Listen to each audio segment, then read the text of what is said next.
ভাই এশিয়া কাপের এত সাকসেস দেখার পরে সাউথ আফ্রিকা বোর্ড একটা ডিসিশন নিতেছে, যেখানে এশিয়া কাপের মতনই সেখানে একটা আফ্রিকা কাপ হইব, যেখানে আফ্রিকার 6টা দেশ পার্টিসিপেট করবো। অর্থাৎ টপ লেভেলের যে 3টা আমরা বর্তমানে দেখতেছি, সাউথ আফ্রিকা, জিম্বাবুয়ে এবং নামিবিয়া, তাছাড়া আরও 3টা টিম থাকবো। এটা উগান্ডা হইতে পারে, গানা হইতে পারে, বা কেনিয়া হইতে পারে, বা সেন্ট হেলেনা হইতে পারে, বা মালাবি হইতে পারে। অর্থাৎ এইসব সাউথ আফ্রিকান নেশনের বা কন্টিনেন্টের আরও এরকম 3টা টিম থাকবে, এই টপ লেভেল 3টা টিম বাদ দিয়া। অর্থাৎ এশিয়া কাপ বরাবরই অনেক বছর ধরে চলে যাইতেছে এবং তার আমরা দেখলাম জনপ্রিয়তা অনেক।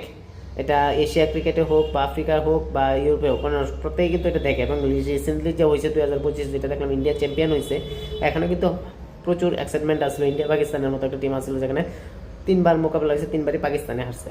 অর্থাৎ সেদিক থেকে বিচার করলে সাউথ আফ্রিকা কিন্তু সেই দিকেই যাইতেছে। বাট সাউথ আফ্রিকার যে চিন্তাটা করছে যে আফ্রিকা কাপ করব, সেটা কি এশিয়া কাপের মতো সাকসেস হইব? আমার তো মনে হয় না প্রথম দিকে এতটা সাকসেস হইব।